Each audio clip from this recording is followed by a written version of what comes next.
Hi, I'm Ross, lifetime natural bodybuilder, and in this new 3-part series I'm going to be explaining the full body workout that I'll be doing for the next 7 to 8 weeks or so until gyms reopen. So frequency is 3 days per week, which is kind of the norm for most full body routines. You can drop the frequency lower, you can go higher. I've gone up to 5 days per week full body routine. It worked fairly effectively. You just got to be careful with how you control all of the variables to enable you to recover from each session. But yeah, it's quite versatile, the full body routine, in terms of how you structure it. And I'm going to explain in these next 3 videos the choices that I've made and why we're doing certain exercises for certain reps. So the first exercise for day 1 is squats.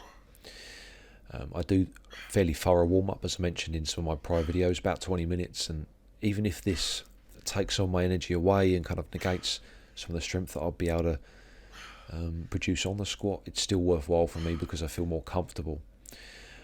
Things hurt less in general, and I'm able to get down to the position I want to with the trajectory that I want to. If I didn't do as much warming up, then I wouldn't be able to do that. So that's the reasoning behind that. The first session that I've squatted heavy in a couple of weeks. Last week, unfortunately, I had some knee pain where I was unable to do proper squats, and it was really painful. And for most niggles, most aches and pains that you get, I'd say 90% of them, what you need to do is really foam roll that area, the soft tissue around that joint, stretch the soft tissue around that joint, maybe apply some ice and heat, and then pick an exercise that works that muscle or muscle group and do very high reps at fairly low weights. And I use 40, 60 and then 80 kilos on the squats. Constant tension, so no lockouts. While I was doing it, it was actually quite painful, but it got better quite quickly after doing that, and just paying a bit more attention to foam rolling and stretching. So that's what I would usually apply for myself and my clients, and it tends to work most of the time.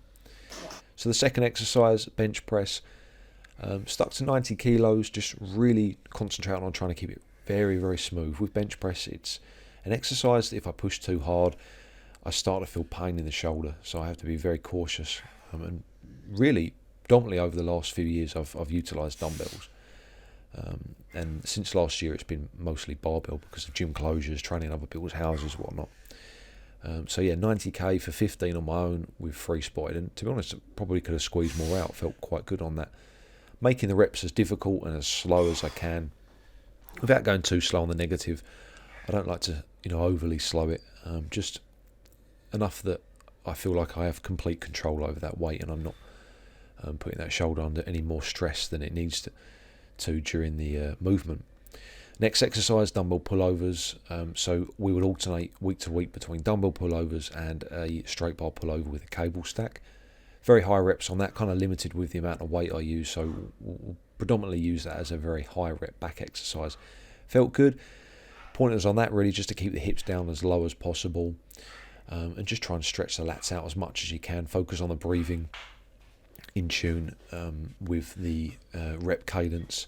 It's a pretty good exercise. I think sorely underused in gyms, to be honest, these days. The next exercise was for the shoulders, dumbbell lateral raises, followed by bent over raises. Pretty self-explanatory. Sets of 20 to 25 reps for this week of training, and then followed by arms. So we do heavy arms on this day.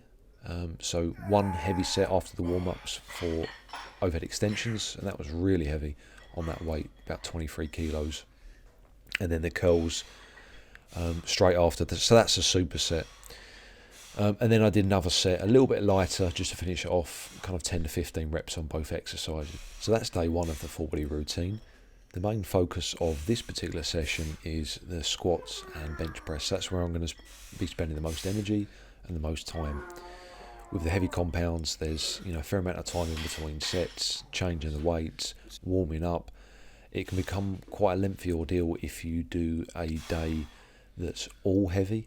For instance, you could do on a Monday heavy, on a Wednesday medium, and a Friday light.